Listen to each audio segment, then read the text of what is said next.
were to just go watch the first Avengers movie, just decided that I'm gonna go watch this movie. It's a good superhero movie, but of course you're missing out on character backgrounds, character motivations, references to previous movies. But if you did watch all those movies, watching the Avengers feels so rewarding because you're seeing characters butting heads, characters that you understand their motivations and where they're coming from, seeing different storylines come together.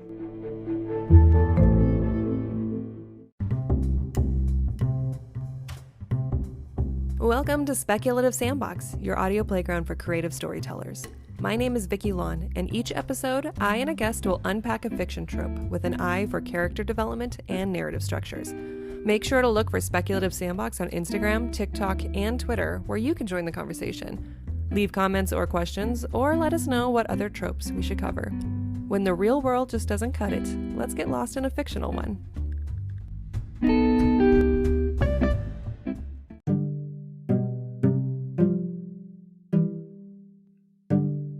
Have you ever watched a movie or read a book and realized, wait a minute, this character looks familiar?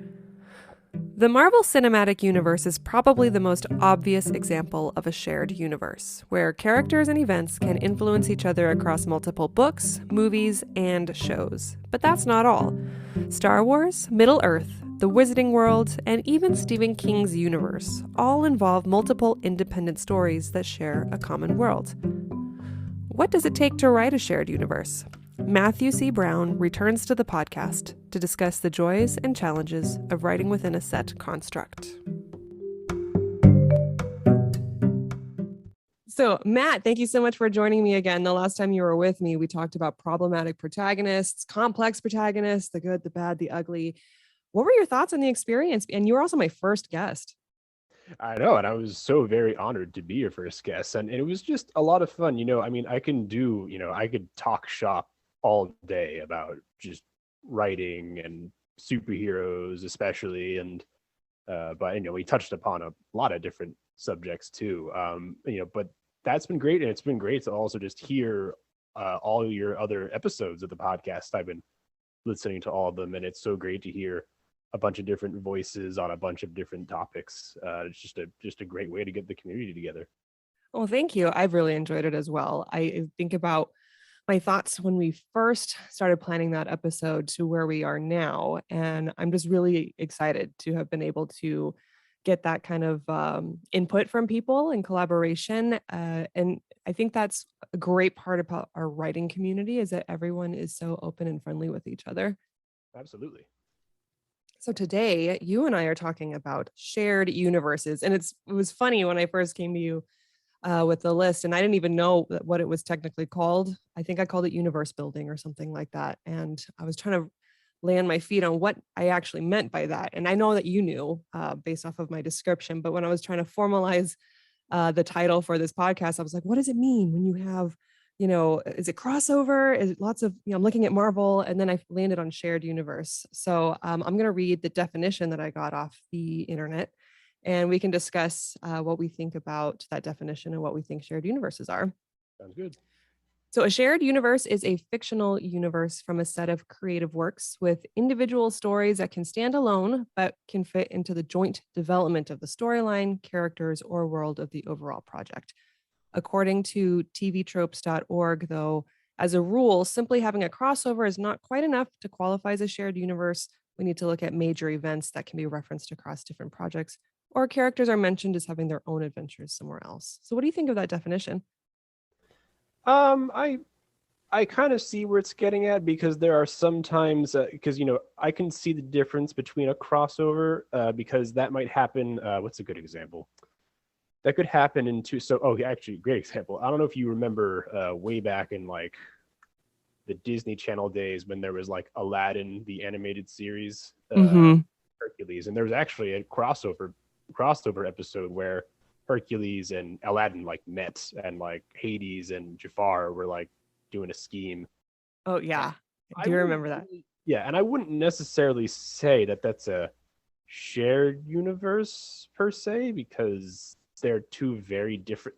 Nothing is really happening in the same world. Ancient Greece and Agrabah aren't really in the same place and they don't really reference each other at all, but they just had a special, I don't remember how many episodes it was. It was maybe one or two, but special couple episodes where the two characters met. I think they did something like that also on Nickelodeon, like Jimmy Neutron and Timmy Turner like did a crossover for Jimmy Neutron and Fairly Odd Parents, but they don't reference each other otherwise in their own individual shows, or they don't take place in the same kind of world or reference each other. Which I would say, yeah, that is more of a strictly a crossover, but not a crossover within a shared universe.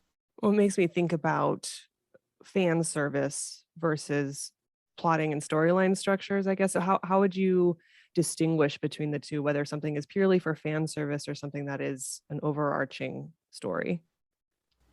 Well, I think using the MCU is a pretty good example. I mean, I think using the MCU is we're probably going to be referencing that for most of this podcast. I think it's just the most famous example, and of course, that in turn is based on just the comic books in general, which were always doing crossovers and big events, and that's always its own shared world. I was doing that for decades.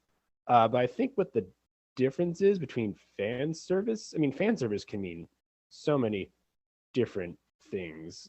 Fan service, I mean, sometimes fan service is just that, oh, yeah, you're having a character show up and, people get excited about it, which that's, sometimes it is fan service in the world can work. I think it's really a matter of if it actually feels like it works in the context of whatever viewing. I'm trying to think of a good example, but just if we have I think nowadays with Marvel, nowadays there's crossovers all the time. Everyone shows up everywhere. Hmm.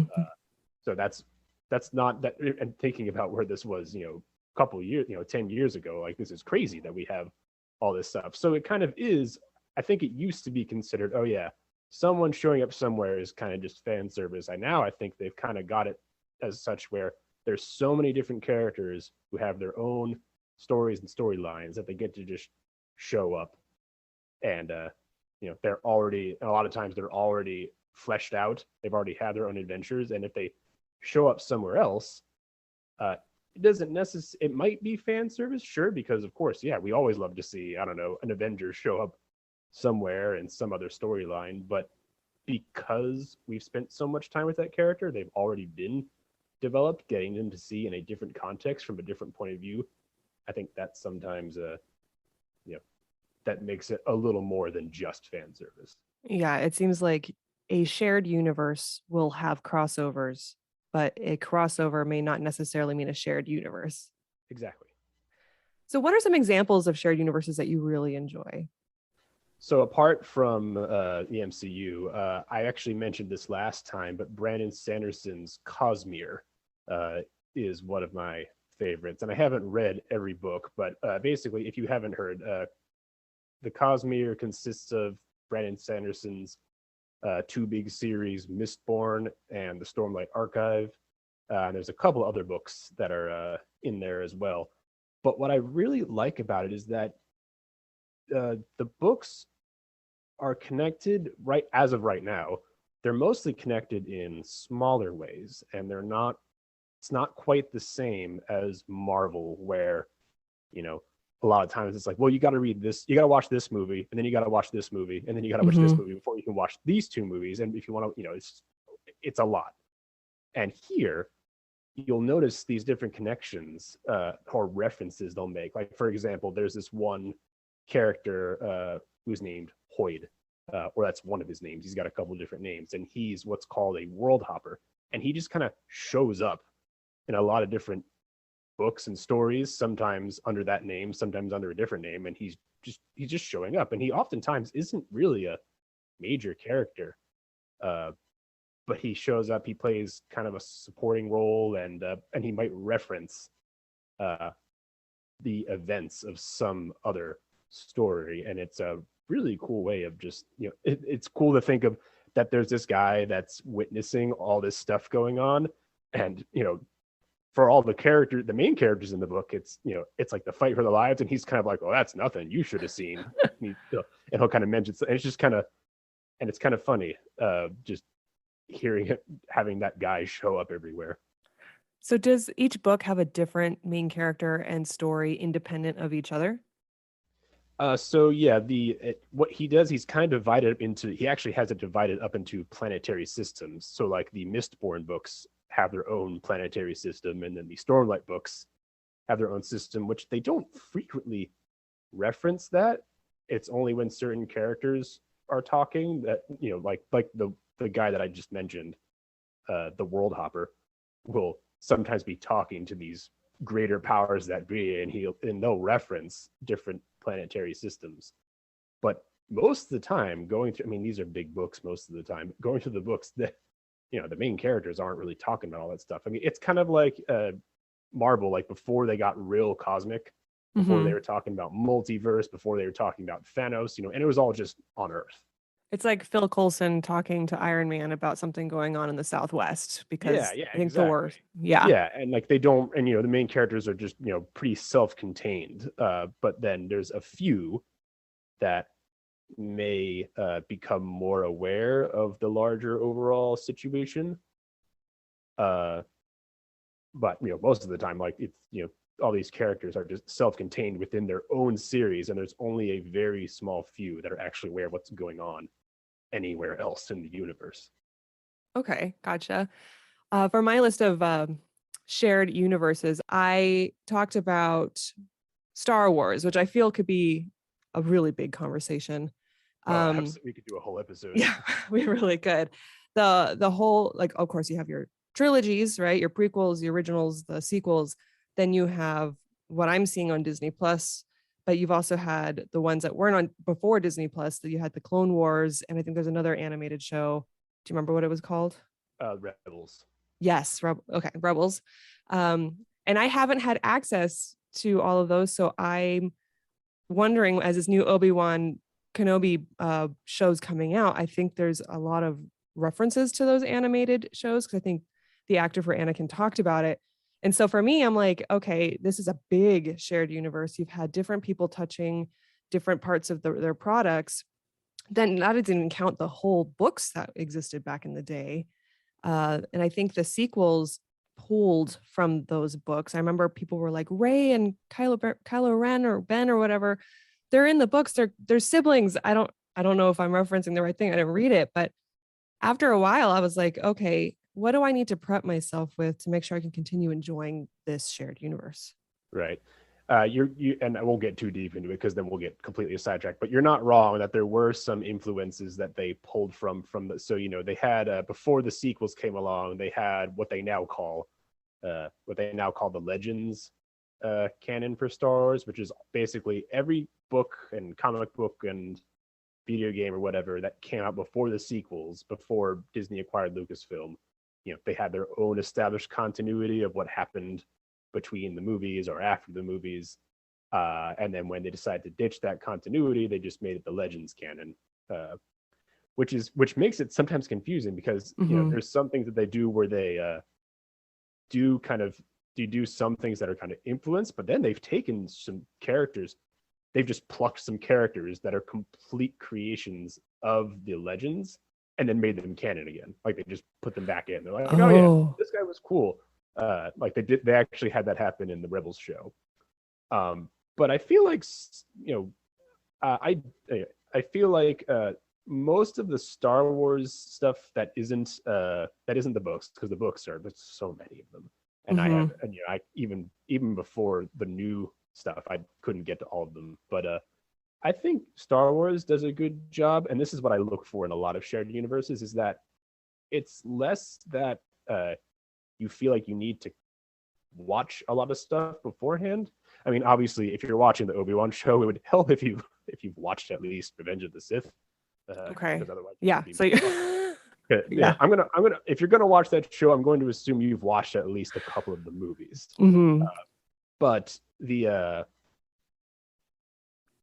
so for example, in the Mandalorian, I think there's a lot of references to the Clone Wars series and the Yeah. Rebels series, but and I haven't watched all of them from start to finish, but I remember watching it and thinking like, oh yeah, it's still good. And really, what it does is I don't feel lost. Really, it makes me want to go watch and read things about these other characters that are showing up. Uh, Okay, and I think gotcha. that's how I feel with a lot of the stuff they've done thus far. That it feels less like, oh, I feel like I'm missing out on something, and more like, oh, they're cool. I want to go look stuff up about them. And I think that's really something that if a shared universe can pull that off, then that's great. What are some other shared universes that you think are really good examples? Uh, this one gets a little long-winded, but I love Stephen King's Mm-hmm. universe, which is kind of bound together by the Dark Tower series, and that's Okay. just like that's a whole different beast in general. But Are you talking about the Dark Tower series or even beyond that, like all of his so books? it that's what's complicated because really, I guess you'd say that it's just Stephen King's universe, uh, because a couple of different books reference each other. But I feel like the Dark Tower series is the one that kind of binds it all together because it actually kind of explains the connections between the universes and like it even touching upon the multiverse of his stories because there's like different versions of I don't know there I don't know how much you know about the Dark Tower.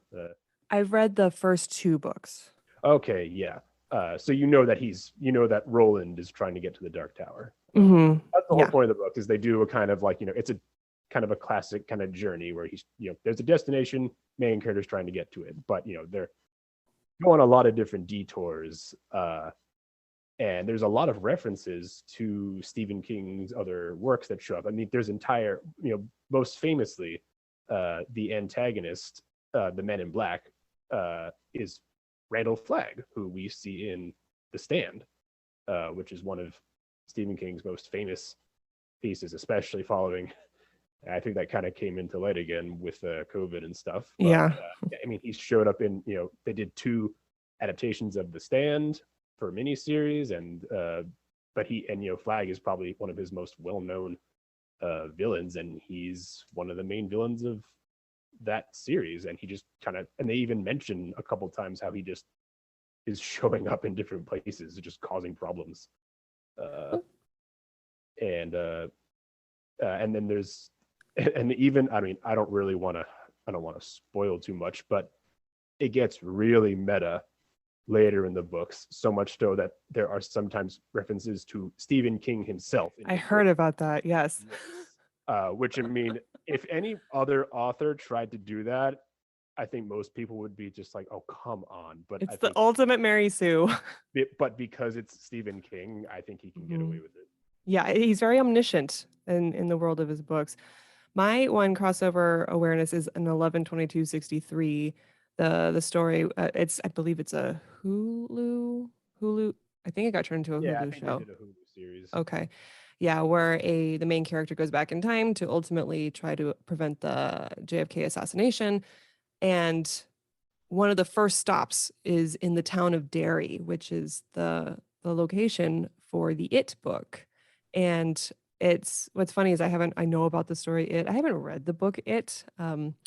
So at first, I didn't understand it in the very subtle references, but it was still scary. Like I didn't have to have read it to know that we're in a scary town and something seems to have affected the residents. And I just, once I found out that that was the link, I was like, oh, that's kind of cool. So you have your characters dipping into the world of other books, locations, and kind of keeping the legacy alive that way.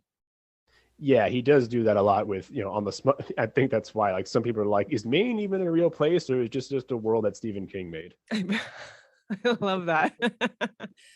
Okay, any other examples outside of the Dark Tower series or any of his other books that you see crossovers? I mean, you mentioned Derry, and there's a couple other books that reference different towns.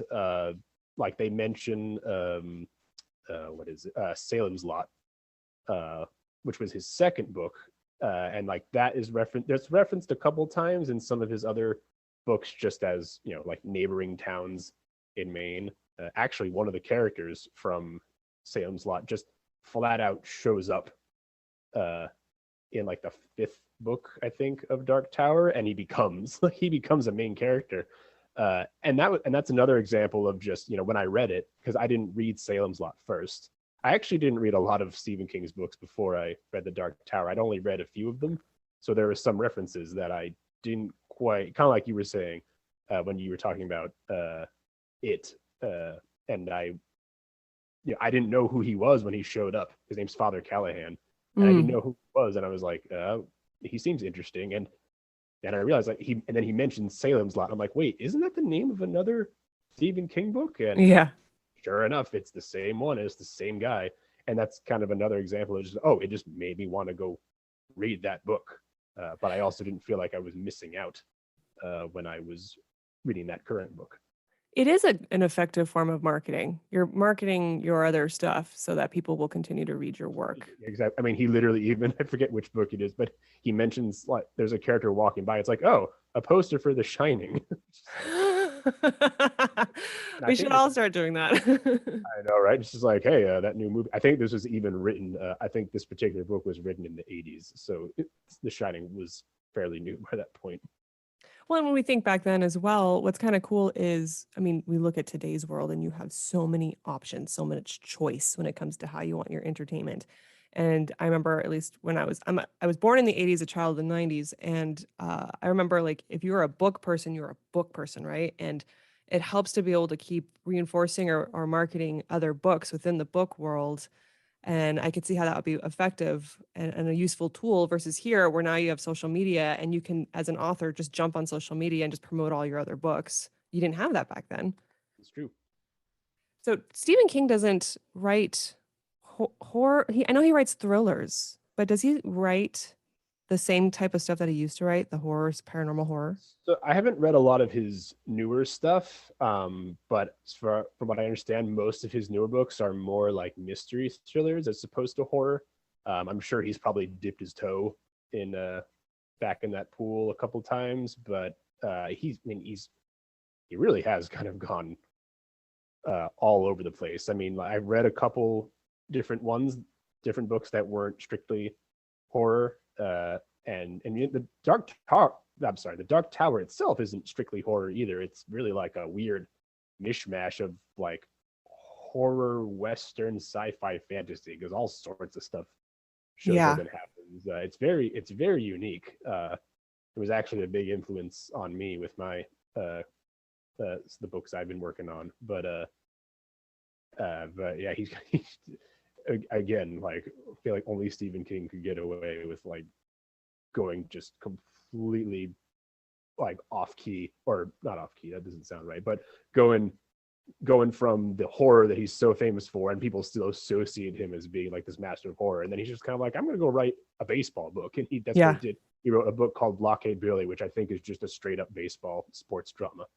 Interesting. Have you read The Talisman? I have not, no. Okay.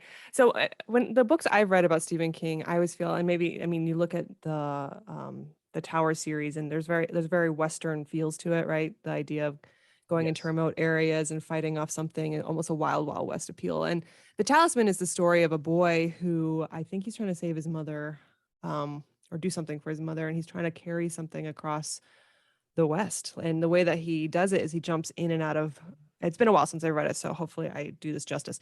He jumps into a parallel universe that's kind of supernatural, and he can jump between worlds as he goes. And this other parallel world has, like, there's this at one point he crosses the desert on his train, and it just has a very Western feel to it. So I can see how Stephen King could have an influence on you because you write Western, is it Western fantasy, Western sci-fi?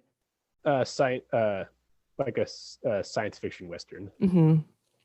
Yeah, that was a direct influence, especially some of the earlier books.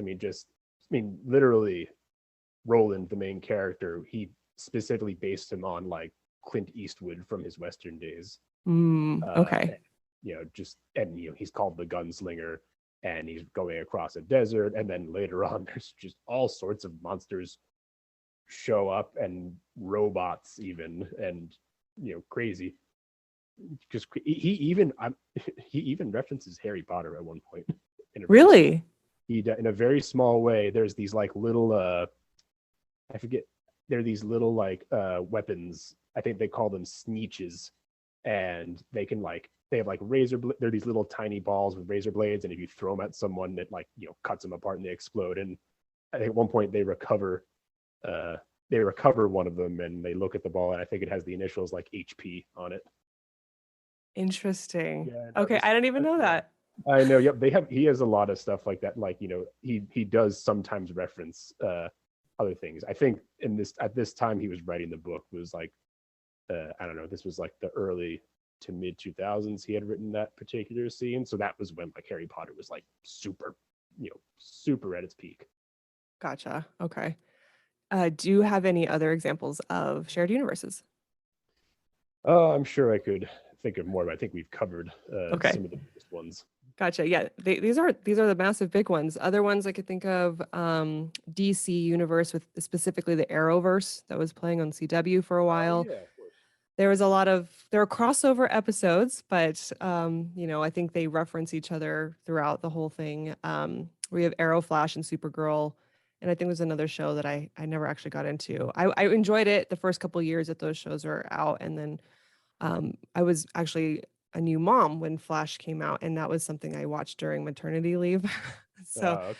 it was like a Good time for that. perfect, yeah, it was a perfect time for that. And then of course Middle Earth for Lord of the Rings, the books all associated with that. I've read The Hobbit and I've read the Lord of the Rings trilogies. There's more than just those. I haven't read them though, Yeah, and I've heard sure. varying reviews.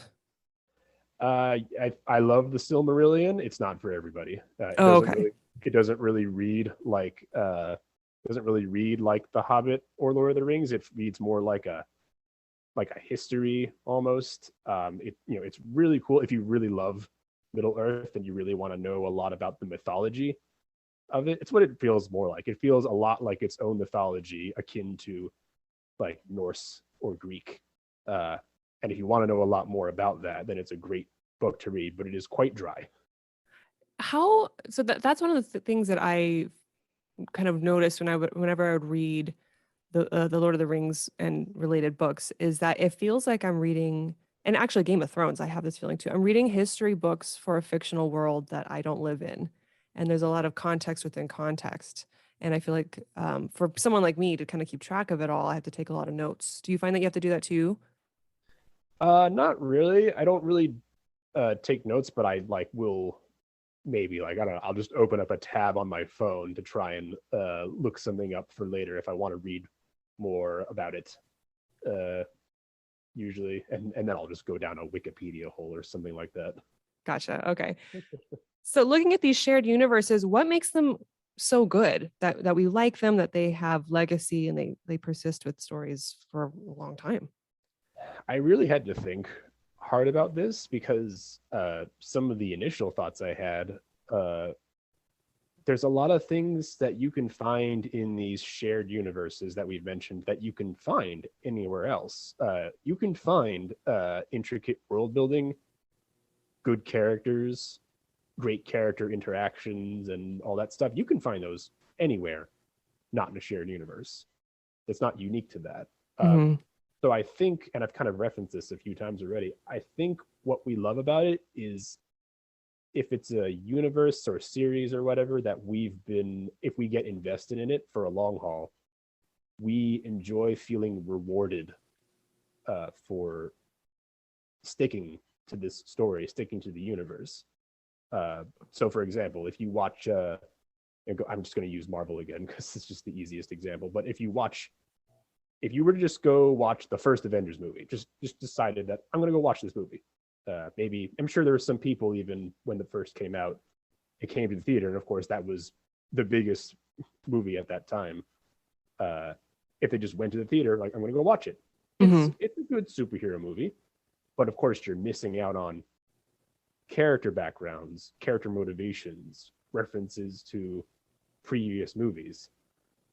But if you did watch all those movies, watching the Avengers feels so rewarding because you're seeing characters butting heads, characters that you understand their motivations and where they're coming from, seeing different storylines come together. Yeah. And it feels kind of, and especially now that the movies have come so far, since then, you see different references, people showing up, different character arcs coming to different conclusions, and it feels rewarding to see these things happen, and especially when they're not always happening, uh, you know, inside and outside, different movies. Like someone's getting character development or someone's getting a character moment when it's not even their own movie. Right. Uh, and it feels, and we're all like, oh yeah, I remember when that happened 3 movies ago or something like that. And that's one of the best things you can do is make your audience actually feel good that their time was well spent. Yeah, absolutely. Knowing what we know about shared universes, looking at the examples and what makes effective shared universes effective, why would you as a writer choose to start one or contribute to a shared universe? The contributing part kind of makes me nervous if I'm being Me totally too. true. Yeah, I when you said that, I immediately thought of Star Wars, specifically last, when they launched uh the new continuity. They launched like a whole multimedia project. I don't know, like last year, I think it was the High Republic, which is set like 200 years before the movies, and they have all these books and comic books, all from these different authors.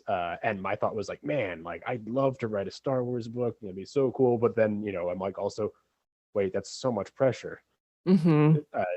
And I mean, I know that I think they talk in groups about like what they're gonna do, and they plan the whole thing together. And like certain people have to sign off on things. So there's, you know, you can't go completely haywire. Someone's gonna check you, but there's some people that are writing books that are, new characters, which I, think that's one thing, because there's not too much you can, you can't mess anything up. But for people, there's people that are writing books set with the original trilogy characters like Luke and stuff, and I'm just like, God, I could not deal with that kind of pressure because this fandom is unforgiving.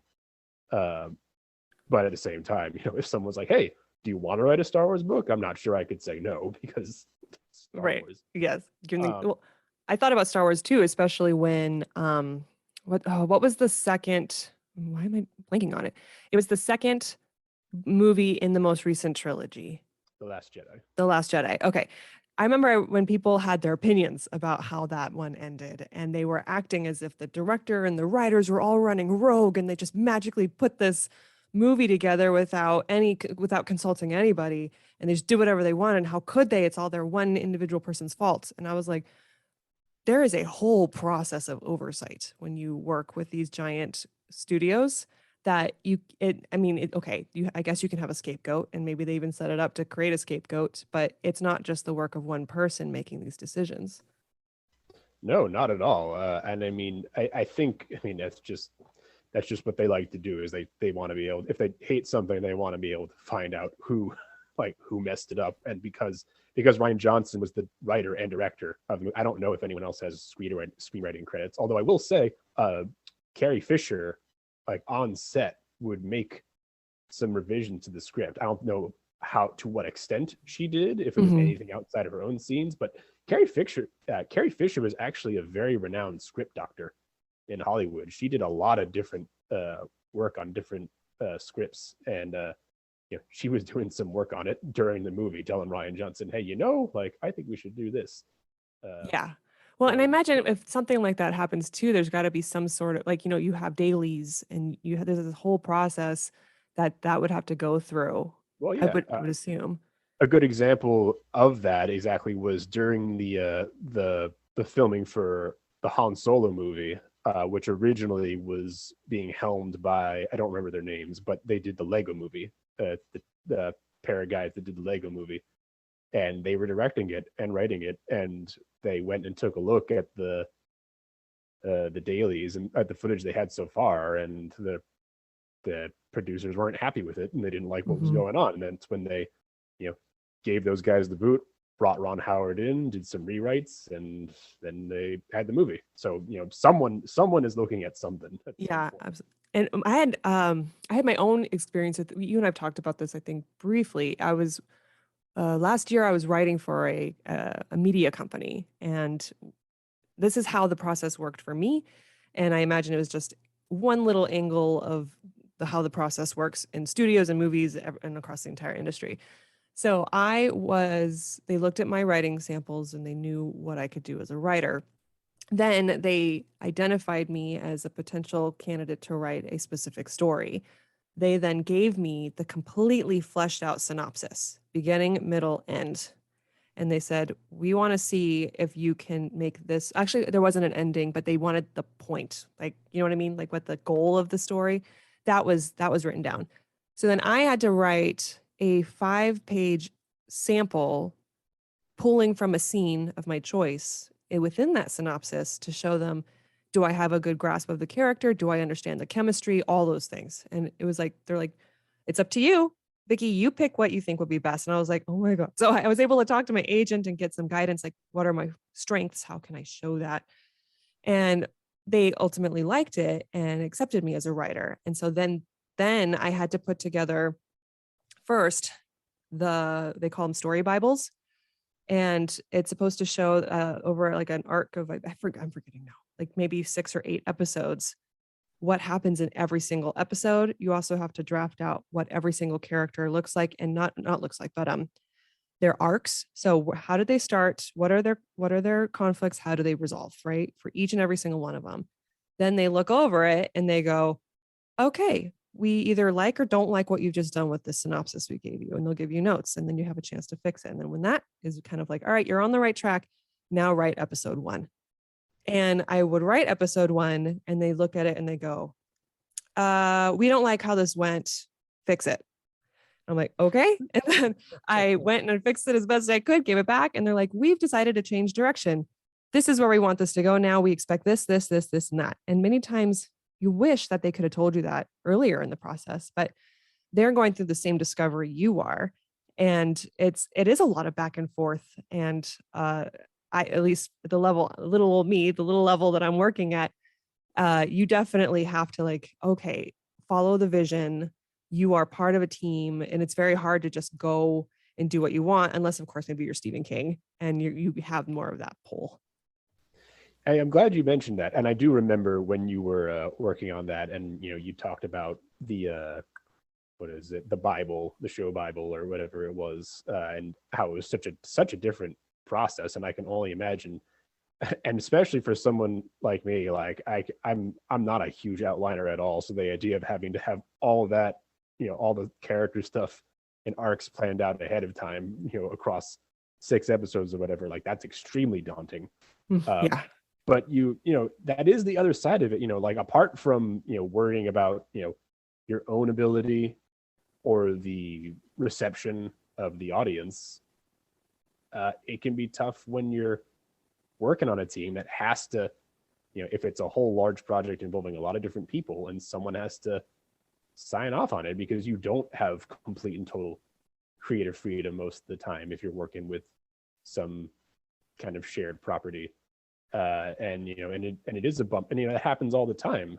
Like what I just mentioned with Solo, or when people bring ideas to the table, and sometimes you hear about these projects that get announced, and then you're like, oh, that's cool, and then they just don't happen, or the director leaves or something like that because of creative differences. And Mhm. and that is the unfortunate, that is the other side of having a shared universe, and any kind of time you're working with a large team on a project where they just might not want to go forward with it, which Yeah. it might not mean that your story is bad necessarily. They just don't think it fits. Yeah. Doesn't make you feel any better, but Yeah. And after going through that process, I can now see it in certain stories and movies. Like especially franchises. I'm like, I can almost picture, I can hear the voice in my head of a studio person going,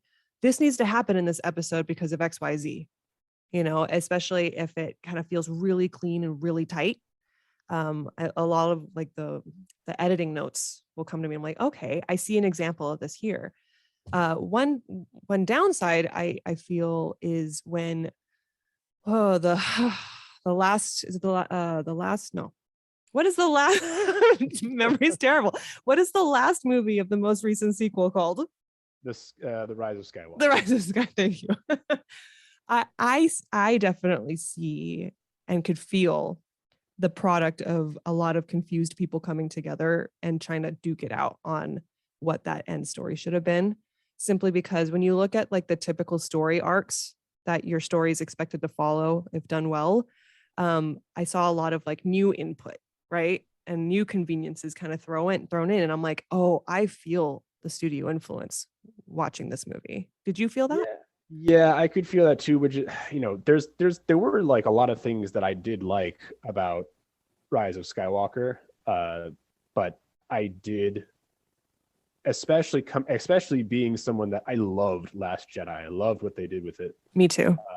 But I could definitely see they were kind of uh trying to felt like they were trying to course correct on a couple different things. Yeah, please And everybody or respond to public yeah, and sentiment.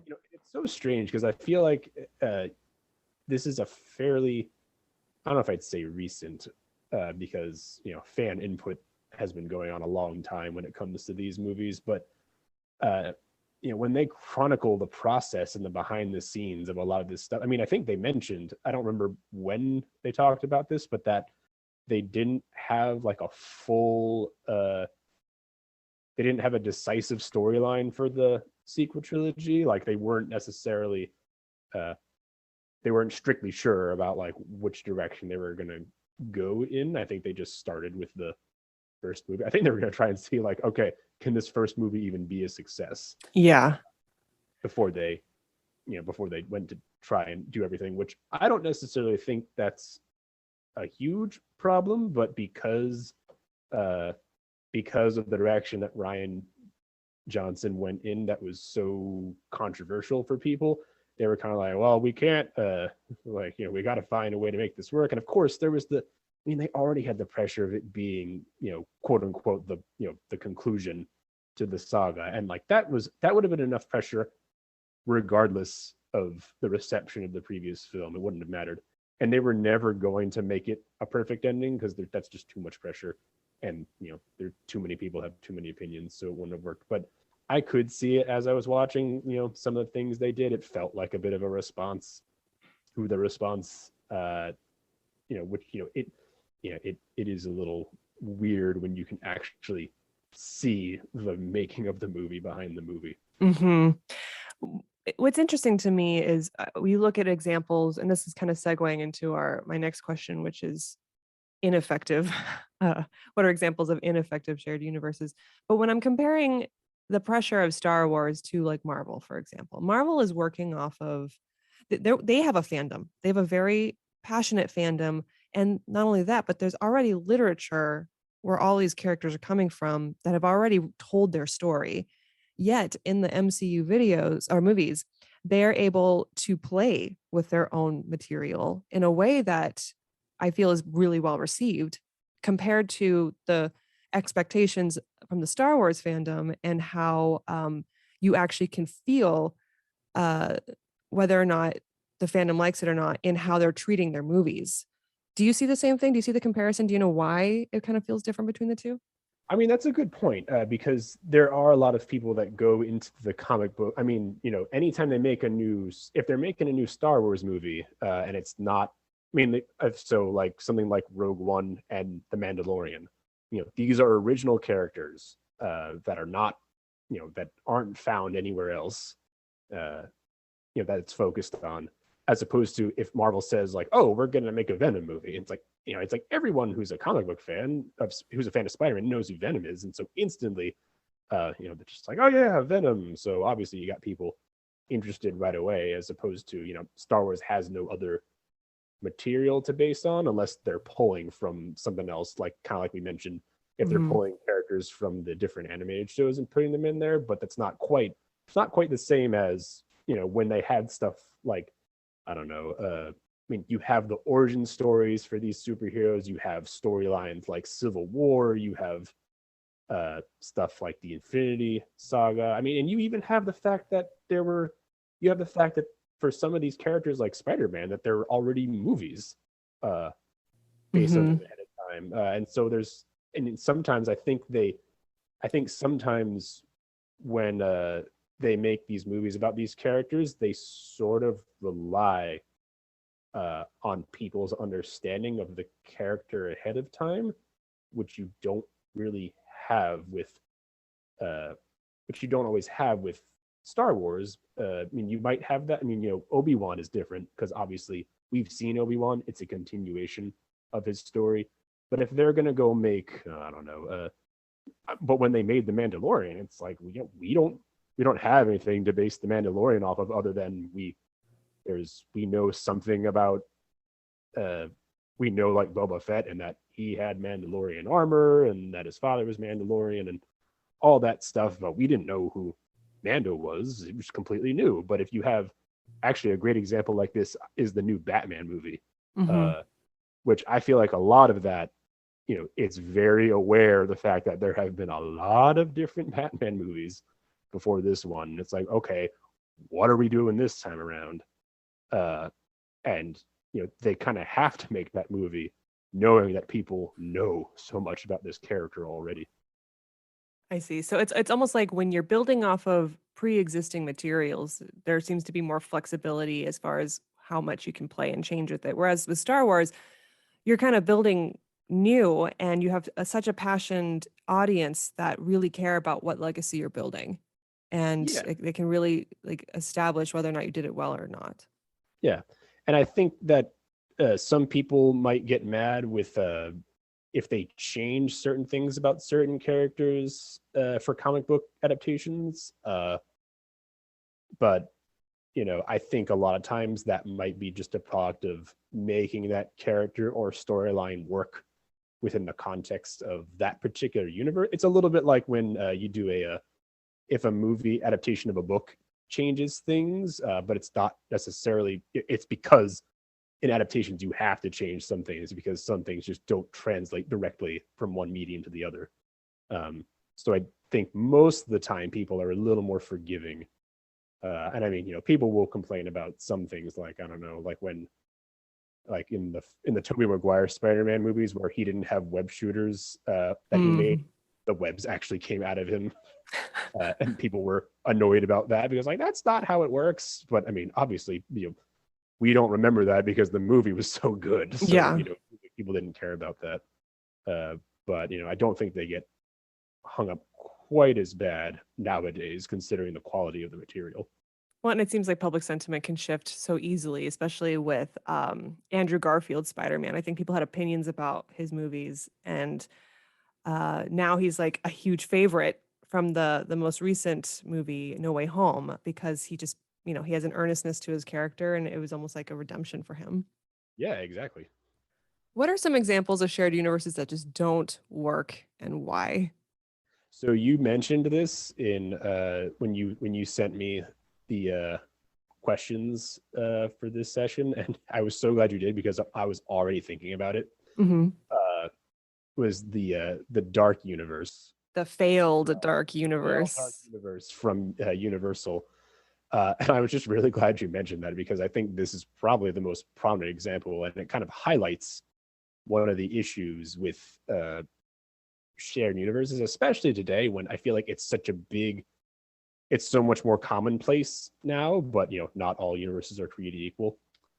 For anyone who isn't aware, this is the universe that Universal tried to kickstart with. They tried to do it with a movie called Dracula Untold, starring Luke Evans, and then that didn't do well, and they said, okay, that one didn't count. And then they made the Mummy reboot with Tom Cruise, and that was also really bad. Oh, that was the worst. I first of all, I didn't know that Dracula Untold was part of it. I just watched it a couple weeks ago on HBO or something. And when The Mummy came out with Tom Cruise, I remember thinking, because I didn't understand the context of what they were doing, I was like, this is an insult to Brendan Fraser.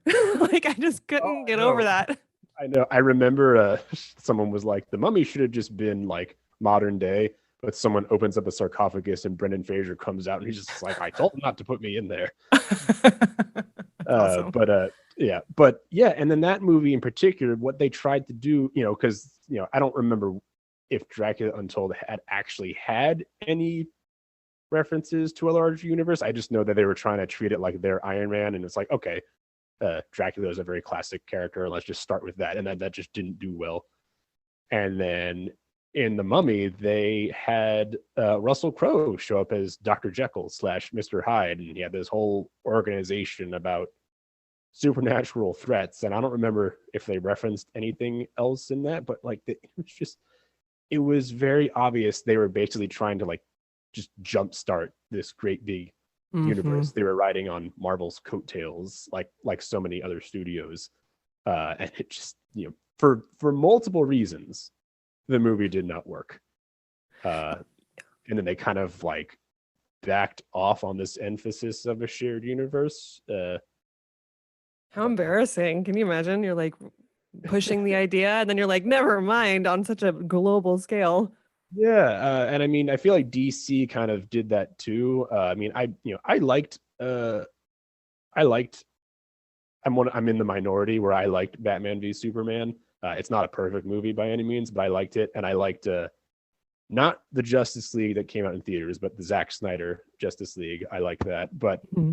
I think that they were wise when they were like, like maybe we don't need to do exactly what Marvel does, which is why we have stuff like the new Batman movie, which is not connected to that continuity. And I don't know what else they got working on or whatever, but I think they might have. I think Warner Brothers realized maybe we should just focus on individual stories, and we can, I don't know, if they want to do references to other things, then we can do that. Which I think that we not everyone needs to be Marvel, which Right. is what they want to do. And I picked up on that too, where I'm like, why? Because immediately it makes me question the integrity of the storytelling when it feels like they're just kind of competing with a different franchise. And Yeah, I remember when they were doing that, I was like, come on, like, if there's going to be something new that you're bringing to the table, I would love to be surprised, and presented with a fresh idea. I think one example, I haven't asked your opinion on this, so I'm kind of wondering what you think about this. The Matrix Resurrections. Have you seen it? I have not. Okay. I Sorry, is that hate somebody it. else? I hate You it. hate it? Okay, I have I not hate heard it. great things about it.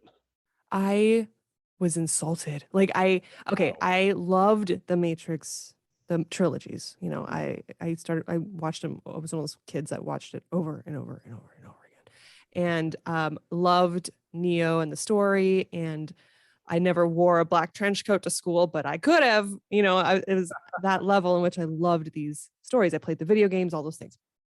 And when the Matrix Resurrections came out, I was like, cool, kind of weird, but okay. And at this point, like Keanu looked like his John Wick character in it. And I was like, I hope they're trying, because I didn't know how much of this was just a publicity thing.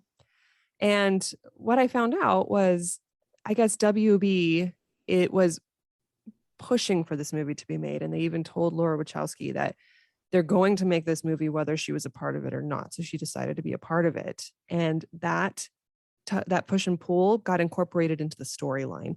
And so at some point, Keanu is in the Matrix again, and he is a video game designer, and he's being forced to make a sequel he doesn't want to make. So there's like meta things to it. Wow. And That's uh that's never good. right. And the first half of the movie is them just regurgitating the original movie. And then the second half of the movie is just repeating it. Like it's just rhyming what it was before. And I was sitting there and I was like, okay, point made, Laura. Like this shouldn't have been made, and you did what you could with it. And things should not be forced to be made just because. But I kind of wished, I don't know if it could have been done differently. I have no idea, especially when the creator herself didn't want to do it. But even like the technology of bullet time, right? That was a revolutionary thing in movies and influenced so many for years. And so I was like, okay, I wonder what they're going to bring here. And what they brought instead almost looked like this hazy, overlapping, glitchy effect. And I don't know. I think I watched it. I didn't watch it in theaters. I don't even remember if it was released in theaters. I watched it on HBO. And I was like, just my childhood died a little. And I told myself, I'm going to pretend this movie doesn't exist until, of course, I get to talk about it with you. Yeah. I know you got to dig it out. You just got to dig that grave up and bring it out at some point. Mm-hmm. Yeah. Cool. Do you have any other failed examples? Um, I'm not a failed example, but I wanted to mention before the funny thing about the Universal movies is that Universal was almost is actually one of the oldest examples of a shared universe because way back in like the 1930s and 40s when they were making, they made the like the Boris Karloff Frankenstein movies and the like the Bela Lugosi Dracula that are like, so, that established so many motifs, those characters. They had movies like, I think the first one was Frankenstein meets the Wolfman, which was like Mm-hmm. 1943. That's a crossover. And then they had these other movies that came afterward called like House of Dracula, and that just, I looked at the movie posters and it's like Dracula, Frankenstein, Wolfman, like slapped on there. And it's like that's like that is a shared universe, and like and it's kind of funny that the reviews for those movies were apparently terrible. Oh, Yeah, so I mean, I don't know how specifically Frankenstein and the Wolfman was, but I know that when they started doing the movies where they were packing like five of these guys in there, people were just kind of like, this is, and of course we're talking about 1940s, where it's like, of course people would probably scoff at that sort of stuff. We might watch it today and think it's great retrospectively, but it's just kind of funny that I just thought it was funny that Universal kind of was one of the first studios to try this sort of thing, and then they kind of tried to do it again, and like it failed even harder. oh my gosh. Yeah. Well, yeah. So then when you talk about shared universes that fail, the point of failure seems to be trying to force something. Well, I mean, I guess you can argue from a studio perspective, everything gets forced, right? Once they decide they're going to do something, okay, let's get the creatives together to make this work. But Sure. something is preventing the creative from taking it to the next step. And I don't know if it's an overbearing studio that isn't allowing that freedom. How you and I talk about that almost pressure, if there's too much of it, and it prevents the art from being able to really let loose. Yeah, I mean, I think that it really is just the fact that they put the shared universe as a selling point right off the bat. And the studio just, they see Marvel and they're like, we want to do that. We want to make those big bucks. And so they sort of start jumping the gun. Uh, Yeah. it's just like when they make these huge. I mean, it's a little bit like I'm going like out of medium here, but are you familiar with a video game called No Man's Sky? I've heard of it, but I haven't played it. Yeah. Like, so, way back when it was first announced, like there was basically, they were talking about all this stuff the game was going to have, all this game that was going to be. And then when it came out, it was a little bit underwhelming and did not include a lot of that stuff. I think it's Oh. improved since then, but that's not the point. But the point is, like, they were making all these promises and kind of the same, they were trying to sell it on these promises. And the kind of same thing with like these movies. It's like, oh, we're gonna have Dracula and the Mummy and Dr. Jekyll, and we're gonna have all this stuff. And then it's just like, okay, but that movie sucked. Like, so why do I want to stick around? Although they did, the Invisible Man was supposed to be part of that universe, and obviously there's nothing in that movie references anything to do with the Mummy or anything like that or any other monster. And it's also very different because it's actually good. Oh, well, that makes me feel like there's a lot of fighting. You know what I mean? Like there's got to be a lot of influences coming from different places that Yeah. prevent a like series or at least some sort of consistency across the board. You know what I did just remember another failed shared universe that they tried to do. Do you remember the King Arthur movie with Charlie Hunnam? Yes. Yep, that was supposed to be a thing where they did like they were gonna try and do a like Knights of the Round Table thing where it's like they were gonna do an Avengers style thing where it's like, oh, this movie's about King Arthur, and then they were gonna do like one about Lancelot and then one about, I don't know, Galahad, and they were gonna make the Knights of the Round Table, and of course and that never really went Is that the anywhere. King Arthur that was Guy Ritchie's? Yep, that was that Okay. one. They were I gonna. tried watching it. It was a dreary setting. I remember thinking, who wants to live in this world? It seems brutal. It's a very strange because to their credit, they don't do too much in terms of trying to sell you the universe early. Uh, like they reference some other thing. Like I don't like Merlin's not in that movie, but they like reference him, I guess, and they reference a couple other things, but like there's it's not like the Universal movies where they had all these cameos or whatever or references, but they just were like, yeah, it's King Arthur's story being redone in this flashy style, and I mean, I think it's a fun but stupid movie. It's not really a great movie. Like my wife absolutely loves it, Mhm. even though it's objectively not that great. But I think Charlie Hunnam is just kind of the reason. But yeah, they were going to do a whole thing about it, and then it just fell apart. I think the issue with King Arthur was a little bit like I don't know. It's kind of like if Iron Man had just tanked, where it's like it's based on pre-existing material. I mean, there have been so many King Arthur stories, and it's just like we're doing this new one, and people are just kind of like, all right, go in. I've seen, I know what's supposed to happen, so show me something that makes it worth my time, and it wasn't. Oh, well, you know what though? Sometimes you need to have those stupid movies every now and Yeah, then. yeah, you do. No, it's a fun, stupid movie watch. So knowing what we know now about good shared universes, bad shared universes, what is your one takeaway as a writer, whether or not you want to contribute to the writing part of one, starting one, or just what your knowledge of the writing world? What's our major takeaways? How can we make a good shared universe? Um, I mean, really, I want to go back to like feeling like you're rewarding your reader, but also, because that's a good way to just make people stick to your books and feel good when they read them and they recognize something from a different story. But for yourself as an author, like I say it, if you want to write a lot of different stories, like take the time to be creative about it. Try new things, and assuming you're not writing for a studio and you have a little more creative control, you know trying a lot of different things, and not forcing yourself to necessarily feel like, oh, this has to connect to that.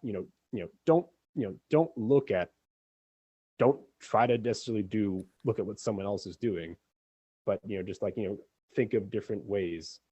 uh if you want to connect your works, think of how you want to do it, and realize you don't necessarily have to have it all planned out beforehand. And like I've thought a lot about if I wanted to do something like that, and I don't want to go too into that. We don't have the time anyway, but uh I like the idea of having stories that are kind of like I mentioned with the Brandon Sanderson books, having stories that are pretty far removed from each other, but maybe have these little connections here and there, just so I can look at it and say like, yeah, like this is my own little world that I've created, and and I can be happy about it. And and who knows what you can get from that. It's like your own little sandbox that you can play with and draw from this large creative pool. It's like with Stephen King, where it's like he just has all these other books he can pull from, and he can just make it happen. He'd be like, yeah, if I want to reference it, or if I want to reference I don't know, The Stand, like I can make that happen because I can pull from my own creative pool. Just to let yourself try and have fun with it. Speculative Sandbox is a volunteer-run podcast that relies on the collaboration of fellow creators like you. Join the conversation and participate in fun polls and questionnaires on TikTok, Instagram, and Twitter. Interested in being in a future episode? Our DMs are open, or you can email speculativesandbox@gmail.com.